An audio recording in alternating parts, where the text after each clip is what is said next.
నల్గొండ జిల్లాలో జాతీయ ఉపాధి హామీ పథకం నిధులు గోల్మాలయ్యాయి. కోరుట్ల, బొల్లారం, పట్టి, చిత్రయాల, చంద్రంపేట గ్రామాల్లోని ప్రకృతి వనంలో భాగంగా మొక్కలు నాటారు. వాటికి ట్యాంకర్ల ద్వారా నీరు అందించడానికి కేటాయించిన ఉపాధి హామీ పథకం నిధులు దుర్వినియోగమయ్యాయి.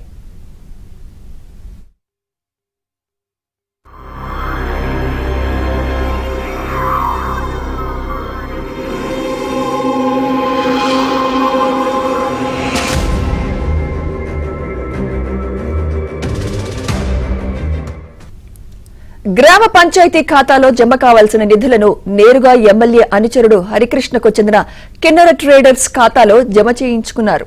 ఈ విధంగా బిల్లులు నేరుగా ప్రైవేట్ ఖాతాలో జమ కావడంతో సర్వత్రా విమర్శలు వ్యక్తమవుతున్నాయి.